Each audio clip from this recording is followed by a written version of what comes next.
دیکھیے سب سے پہلے تو کیا یہ ہمارے جو پروگرام ہے اس کو کسی طریقے سے امپیڈ کر سکتی ہیں؟ قاری صاحب آپ جانتے ہیں کہ گزشتہ کئی دہائیوں سے امریکہ کی یہ کوشش رہی ہے اور دوسرے کے ساتھی جو ہماری ہیں کہ پاکستان کی یہ جو صلاحیت ہے اس کو ختم کیا جائے،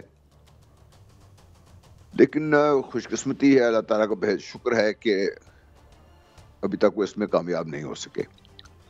یہ جو پابندیاں ہیں یہ علامتی سے زیادہ اس کے کچھ اور آگے بھی میں سمجھتا ہوں کہ اس کا کچھ ہے، اس کے آگے جو کرنا چاہتے ہیں وہ بہرحال ان سے انشاءاللہ پاکستان کے جو پروگرامز ہیں اس کو تو کوئی افیکٹ نہیں پڑے گا، کیونکہ پاکستان کے جو لوگ اس چیز کے ذمہ دار ہیں وہ معاملات کو اچھی طرح جانتے بھی ہیں، سمجھتے بھی ہیں اور سب کچھ جانتے ہیں کہ اس پابندیوں کو اگر کسی طریقے سے اگر ہیمپر کریں گے بھی تو ان کا کیا بندوبست، ان کے کیسے ان سے ڈیل کرنا ہے اس کے بارے میں۔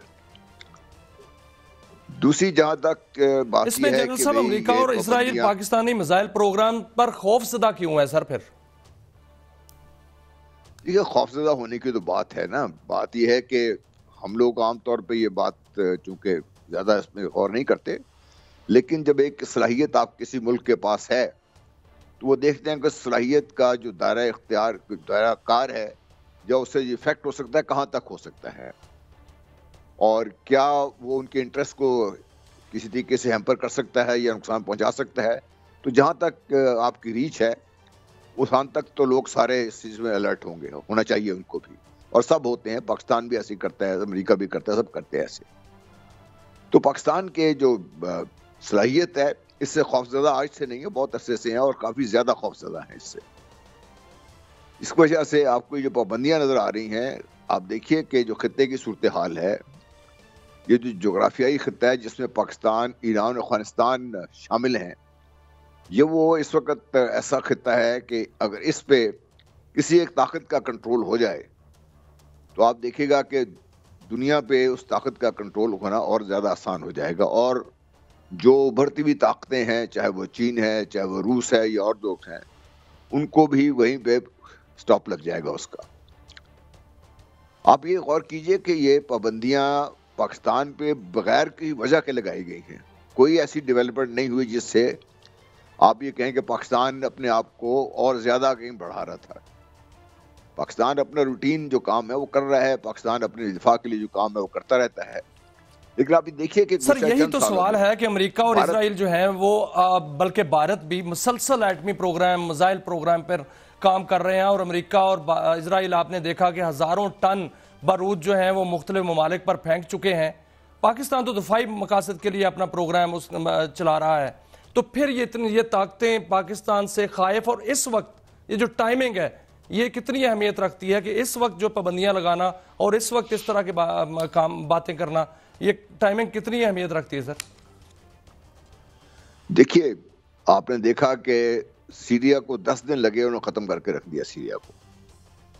اس کے بعد اس خطے میں اسرائیل کے دائرہ اختیار کو بڑھانے میں یا جو مغربی طاقتوں کا اسپیشلی امریکہ کے جو انٹرسٹ ہیں اس ریجن میں، اس کو آگے بڑھانے میں آگے سے رکاوٹ کون سی ہو سکتی ہے؟ اس سے جو بھی وہ رکاوٹ ہوگی اس کو دور کرنے کے لیے وہ ہر وہ حربہ استعمال کریں گے، چاہے وہ پاکستان پہ سینکشنز ہیں یا پاکستان کو اور طریقے سے ہمارے جو آرم ٹویسٹنگ ہے وہ کر رہے ہیں اور کرتے رہیں گے اور کریں گے، وہ اس سے آگے بڑھے گا اس سے کام۔ وہ اس لیے کہ یہی جو میں نے آپ سے بات کہا نا، جو جغرافیائی خطہ اس کی ہم بات کر رہا تھا کہ پاکستان ہے، افغانستان اور ایران ہے، یہ کوئی ایسا ایک خطہ ہے جس پہ کنٹرول کے لیے اس وقت امریکہ کو بہت زیادہ تشویش بھی ہے، اس کی خواہش بھی ہے، اور اس کے لیے وہ دیکھیے بھارت کے گزشتہ چند سالوں میں کئی دفعہ فضائل میٹیریل کی اسمگلنگ پکڑی گئی ہے بھارت میں، اس پہ تو کسی نے بات نہیں کی۔ کیوں؟ اگر یہ مسئلہ ہوتا کہ پاکستان کی وجہ سے اس دنیا میں کہیں نیوکلیر اس کے خطرات بڑھ رہے ہوتے تو شاید معافی چاہتا ہوں جل صاحب، ایک انٹرجیکشن ایک اور اینگل سے آنا چاہتا ہوں، بہت اہم ہے۔ میں نے کچھ عرصہ پہلے، بہت سال پہلے میں نے ایک کلپ دیکھا جس میں ڈاکٹر اکبر زیدی تھے، قیصر بنگالی تھے اور اسد عمر وغیرہ بیٹھے تھے، تو انہوں نے کہا کہ یہ ایٹم بم تو ہم نے پھوڑ لیا، اب وہ ادھر ہماری اشرافیہ سے مل کے آئی ایم ایف کے پروگراموں کے ذریعے 24 پروگرام ہم نے لیے اور ہمیں اکنامیکلی وہ ڈس فنکشنل کر کے مجبور کریں گے. اور پچھلے دنوں میں خبر آئی کہ آئی ایم ایف نے یہ کہا کہ جی اب آپ یہ میزائل پروگرام افورڈ نہیں کر سکتے. ڈو یو سی, ویسے تو کانسپیریسی تھیری زیادہ تر غلط ہی ہوتی ہیں, مگر کیا آپ کو لگتا ہے کہ اٹ از مور کریڈیبل یہ جو پوائنٹ آف ویو ڈاکٹر قیصر بنگالی صاحب کا یا اکبر زیدی صاحب کا تھا جو میں نے بہت سال پہلے دیکھا؟ یہی ہم جیسے جو تھوڑا بہت بھی اس سلسلے میں طالب علم رکھتے ہیں, ہم لوگ بھی وہی بات کر رہے ہیں کافی عرصے سے کہ پاکستان کو اس طریقے سے سکویز کیا جائے گا کہ پاکستان کے پاس آپشن کوئی رہ نہ جائے, اور اکنامیکلی جو پاکستان کی حالت ہے وہ سب کے سامنے ہے, اور کوشش جو پاکستان کر رہے ہیں اپنے آپ کو اپنے پاؤں پہ کھڑا کرنے کی, وہ اس سے پہلے ہی سارا کچھ ختم کر دینا چاہتے ہیں. اور ان کی یہ ڈیمانڈ جو جس طریقے سے آپ بات کر رہے ہیں نا, کہ وہ ڈیمانڈ ان کی ڈائریکٹ نہیں آئے گی کبھی بھی, وہ انڈائریکٹلی آپ کو سر تک لے جائیں گے, اور ان کی کوشش ہوگی اس تک لے جائیں کہ جہاں پہ آپ کے پاس چارہ کار کوئی نہ رہے, کہ آپ کے پاس ایک ہی آپشن رہ جائے کہ ٹھیک ہے اگر آپ اپنے اس پروگرام سے دستبردار ہو جائیں تو ہی آپ کی بچت ہوگی اس میں. اس سٹیج پہ آنے سے پہلے لیکن بھارت جو ہے وہ اس میں تو یورینیم وہاں سڑکوں پر بک رہی ہے, اور پاکستان نے اگر لانگ رینج اپنا سیریز شروع کی ہے میزائلوں کی تو اس سے بہت تکلیف ہے پوری دنیا کو, بلکہ امریکہ کو اور اسرائیل کو بڑی تکلیف ہے. کیا کوئی جو ابھی پابندیاں ہیں یا امریکہ اس طرح زور دے رہا ہے, کیا کوئی مشرق وسطیٰ میں کوئی نئی جنگی حکمت عملی ہے امریکہ کی یا اسرائیل کی, یا چین کے ساتھ بڑھتے ہوئے پاکستان کے جو تعلقات ہیں جو پہلے سے بڑے مضبوط ہیں وہ اس کی تکلیف ہے؟ جی ان کو تکلیف بہت زیادہ ہے. دیکھیے افغانستان میں چین کا اثر رسوخ بڑھ رہا ہے, اس کا توڑ ان کے پاس فی الحال کوئی نہیں ہے. پاکستان پوری طریقے سے, اگرچہ ہم اکنامیکلی ڈیپینڈنٹ ہے پوری دنیا کے اوپر, لیکن پوری طریقے سے ان کے قابو میں نہیں ہے. اب بھی پاکستان اپنی جو انٹرسٹ ہے اس کے بارے میں پاکستان اپنی ہی ایک رائے رکھتا ہے, اس کو اظہار سے بھی اس کو آگے لے جانے بھی پاکستان نے کبھی اپنی کمزوری نہیں دکھائی. تو یہ وہ معاملات ہیں جو امریکہ کو اور اسرائیل کو, بھارت کو, پوری مغربی دنیا کو پسند نہیں ہے. اس لیے جو حکمت عملی ہے ان کی بہت پہلے سے ان پلیس ہے. اور پچھلے پروگرام میں آپ سے کہا تھا کہ ٹرمپ صاحب کے دور میں اسرائیل کو اتنی کھلی چھٹی دے دی گئی تھی, اسرائیل کو کہاں سے کہاں تک لے کے آ گئے تھے, وہ ہمارے ساحلوں کے پاس لے کے آ گئے اسرائیل کو. ان کی جو موجودگی ہے وہ سب کسی سے ڈھکی چھپی تو ہے نہیں ہے. تو اب جو ان کے راستے میں رکاوٹ کون ہو سکتا ہے یہاں پہ؟ وہ رکاوٹ جو ہے وہ یا پاکستان ہے, یا یہ تینوں جو افغانستان, ایران اور پاکستان میں چین کا انفلوئنس بھی ہے, اور روس بھی کسی حد تک یہاں پہ رسائی رکھتا ہے. تو یہ تو وہ معاملات ہیں جو دنیا جانتی ہے, اور ہم آنکھیں بند کیے بیٹھے ہوئے ہیں. اور اگر کیسپین سی کی ریسورسز اگر وہ ڈیولپ ہو کے ایکسپورٹ ہونا شروع ہو جائیں گی, گیس اور آئل جو ہے وہ, تو امریکہ کے لیے تو بہت بڑی مصیبت کھڑی ہو جائے گی. تو امریکہ تو یہ کبھی یہ نہیں چاہے گا. اس لیے یہ جو کچھ بھی ہو رہا ہے پاکستان کے ساتھ, یہ ہمارے عام عوام کو بھی, ہمارے خواص کو بھی بات سمجھنی چاہیے کہ پاکستان کی جو آرم ٹوسٹنگ کی جا رہی ہے اس وقت, اور جس طریقے سے کی جا رہی ہے, وہ بڑا واضح ہے کہ آگے نیکسٹ اسٹیپ پہ وہ کیا کرنا چاہتے ہیں. اس سے پہلے ہمیں اپنے معاملات کو درست کرنا بے انتہا ضروری ہے, اور ٹرمپ صاحب کے دفتر میں پہنچنے سے پہلے ہمیں اپنی آپ کو درست لائن پہ لانا بہت ضروری ہے. یہ 3 مہینے ہے, اس میں ہو نہیں سکتا زیادہ کچھ, لیکن اگر ہم اس طرف چل بھی پڑتے ہیں, ایک سٹیبل پاکستان, 70-80% سٹیبلٹی بھی ہو جائے, تو ہم اکنامک ڈیولپمنٹ کی طرف چل پڑیں, تو ہمارے لیے یہ مشکلات ہماری آسان ہوں گی, لیکن ورنہ ہمارے لیے مشکلات بڑھیں گی آنے والے دنوں میں.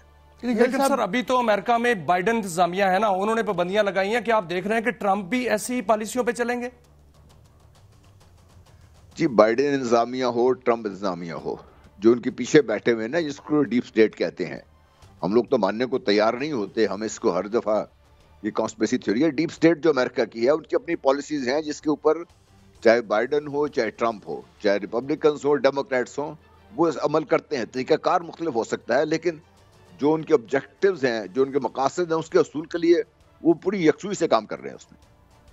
جل صاحب, یہ جو میں بار کیونکہ میرا ایک پرسپیکٹو ہوتا ہے, جو ہماری اکنامک پالیسی انتہائی تھکی ہوئی 24 پروگرام ہم نے لے لیے, ضرورت نہیں تھی. انڈیا نے صرف ایک لیا اور جا کے ان کے ملکوں میں جا کے اسیسینیشن کرواتا ہے, اس کا کوئی کچھ بگاڑ نہیں سکتا. ہم آرام سے گھر میں بیٹھے ہوئے ہیں, خود دہشت گردی کا شکار ہیں. Don't you think all those جنہوں نے یہاں پہ اس طرح کی 2 نمبر پالیسیاں بنائی, 93 کے یہ معاہدے کر کے آئی پی پیز کے ہمارا کھوکھلا کیا اندر سے, they are equally responsible for this state کہ آج ہم یہاں کھڑے ہیں. دیکھیے, امریکہ نے تو ہمیں نہیں کہا تھا کہ ہم یہ سب کچھ کریں. امریکہ تو ہمیں نہیں کہا تھا کہ ہم اب بھی پاکستان سے جو دولت کا جس طریقے سے باہر جا رہے ہیں پاکستان سے ویسے کریں. کر تو ہم خود رہے ہیں نا. ہم کیوں کر رہے ہیں اس میں بھی کوئی شک شبہ نہیں ہے ہمیں کسی چیز کا. لیکن جن کو یہ کر رہے ہیں اور جن کو کرنے سے روکنے کی کوشش شاید اس وقت آپ کو نظر نہیں آ رہی ہے, وہ پاکستان کو تباہی کے دہانے پر لے کے آنے والے وہی لوگ ہیں. وہ سارے وہی اشرافیہ ہے جو آج بھی آپ کے سر پہ کھڑی ہے, وہی لوگ ہیں جو آج بھی اسی طریقے سے معافی چاہتا ہوں, $11 بلین کی پراپرٹی کی بھی شاپنگ ہم نے اس سال کی. کسی نے پوچھا ہی نہیں وہ کون تھے, بلکہ یہاں پہ احسن ملک صاحب آئے, ہمارے ٹی وی پہ آتے ہیں, انہوں نے کہا جی وہ جو ڈی جی ہوتا ہے. سر میں ایک کویسچن پوچھنا چاہوں گا, اس کو انہوں نے تبدیل کر دیا. جنرل صاحب, یہ جو لانگ رینج ہمارا میزائل پروگرام ہے, اس سے اسرائیل خاص طور پر خائف ہے. کیا وہ سمجھتا ہے کہ یہاں سے مغوری میزائل جو ہے وہ اگر لگے گا تو جا کر اسرائیل کو تباہ کر دے گا, اس لیے وہ خائف ہیں, یا کوئی اور وجہ ہے؟ اس کے علاوہ اور کیا وجہ ہو سکتی ہے میاں صاحب؟ بہت سے ایسی چیزیں ہیں جس کے بارے میں بات میں کر نہیں سکتا, لیکن میں نے ڈھکے چکے لفظوں میں بات کہہ دی تھی کہ جو آپ کی ریچ ہے, آپ کی جہاں تک بھی ریچ ہے, اگر آپ پاکستان میں نقطہ پاکستان میں رکھ کے ایک دائرہ لگائیں اس ریچ کے مطابق, تو جو بھی ملک اس میں آئیں گے وہ پاکستان کی قابلیت کو دیکھیں گے. نیت بدلتے دیر نہیں لگتی. اگر پاکستان پہ یہ قابلیت ہے اور پاکستان اس کو کسی وقت بھی استعمال کرنے کی ہماری نیت بدل سکتی ہے. حالانکہ یہ ٹوٹل پرامن پروگرام ہے ہمارا, ہماری کوشش صرف اپنے دفاع کے لیے ہم نے کی ہے. جل صاحب, آپ نے ہمیشہ ہمیں گائیڈ کرتے ہیں, اور اصل جو آپ نے رائٹ کارڈ جسے کہتے ہیں کہ اگر ایک کیمپس رکھ کے ہم دائرہ لگائیں تو ہماری کہاں تک ریچ ہے, اسی ریچ کو جو ہے ہمیں اندر سے جو ہیں اور جو باہر دونوں سے ہیں, ان دونوں سے بچنا پڑے گا. یہی ہماری سروائیول. ایک بریک کی طرف بڑھتے ہیں اور اہم سٹوری کی طرف آتے ہیں جس نے which has taken this world by storm. I was seeing and looking at many news sources. پہلے تو خیال تھا کہ یار یہ کوئی افواہیں ہوتی ہیں, مگر جو ٹائمز آف انڈیا ہو جائے یا CNBC ہو جائے, یا یہ جب اس کو کر رہے ہیں تو اس پہ ہمیں بات کرنی پڑے گی. کیا ہے یہ حقیقت, پوچھیں گے ڈاکٹر عبید علی سے, جو ابھی ہمارے ساتھ ہوں گے. بریک کے بعد آپ ہمارے ساتھ رہیے.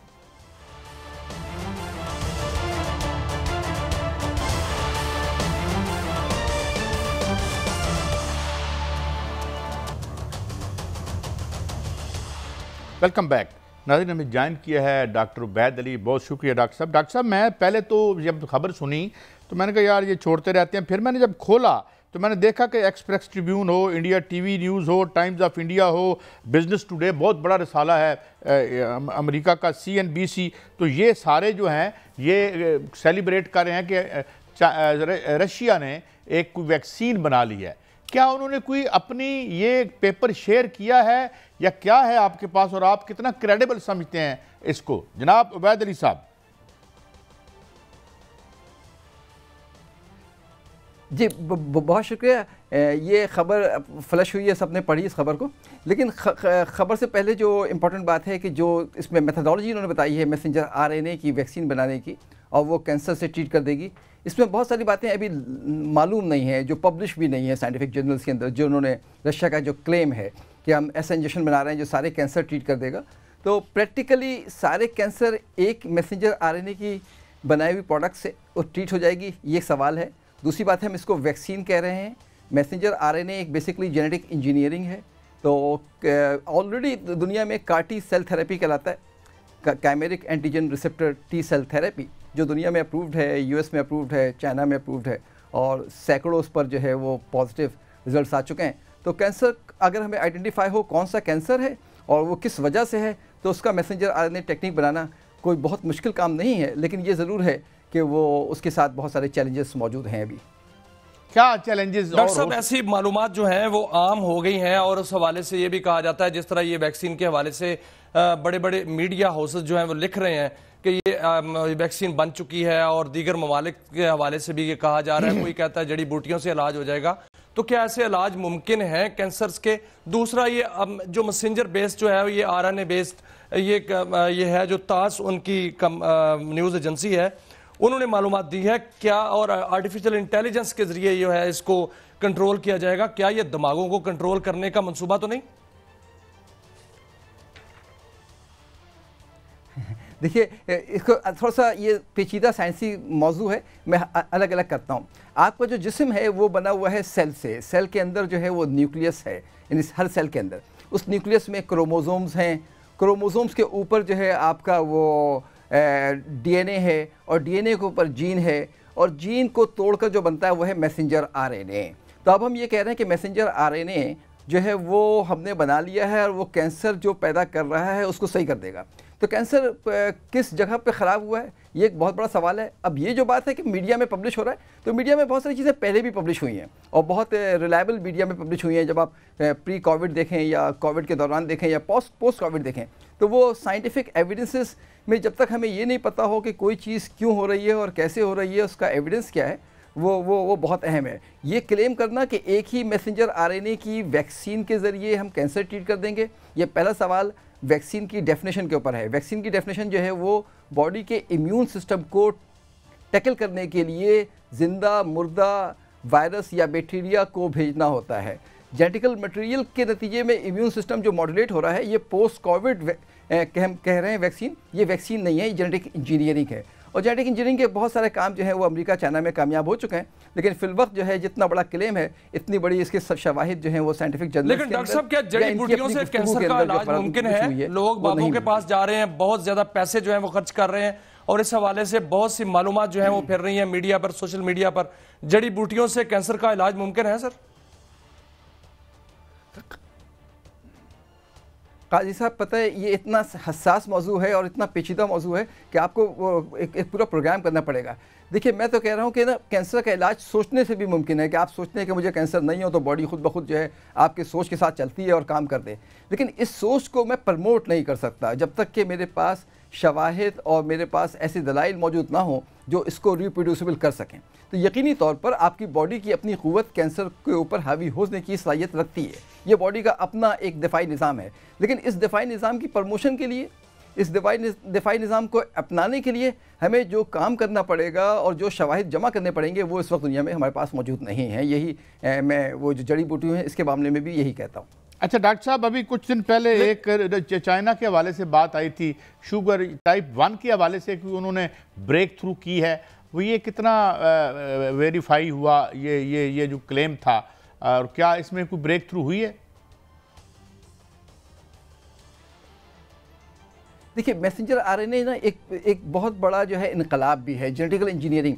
اگر قاضی صاحب آپ دیکھیں 1961 سے یا 47 سے جین کے اوپر گفتگو جو ہے وہ سر عام گفتگو شروع ہوئی، اور 61 میں ہم نے DNA اور رائبوس نیوکلک ایسڈ وغیرہ کو پہچانا، اور اب آہستہ آہستہ اس کے ہم نیچے تک پہنچ گئے. تو DNA ٹیکنالوجی جو ہماری ہے یا جو میسنجر RNA ٹیکنالوجی ہے، یہ اتنی ہی زرخیز ہے جتنی آپ کی AI آرٹیفیشل انٹیلیجنس. تو ابھی مگر بہت ساری باتیں جو ہیں وہ محدود ہیں. بہت ساری بیماریوں کے لیے ہمیں وجہ پتہ لگ گئی ہے کہ اس کی وجہ جو ہے یہ جین ہے، اس جین میں یہ خرابی ہو گئی ہے، تو اس خرابی کو صحیح کر دیا گیا یا اس کو سپورٹ دی گئی یا جینیٹک انجینئرنگ کو تبدیل کر دیا گیا. یہ اس کا پہلا سٹیج ہے.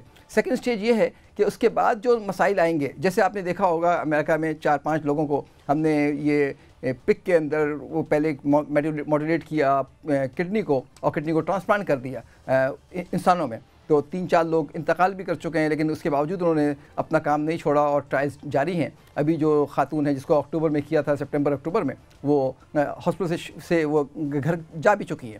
تو وہ جینیٹیکل ماڈلنگ میں بہت سارے چیلنجز ہیں کہ وہ بعد میں کیسے ریئیکٹ کرتا ہے، اور جو صحیح آپ کی جو جین ہے اس کو تو نقصان نہیں پہنچائے گا، جو آپ میسج بھیج رہے ہیں باڈی میں وہ میسج بعد میں کوئی خرابی پیدا تو نہیں کرے گی. یہ ایک بڑا پیچیدہ سائنسی مضمون ہے.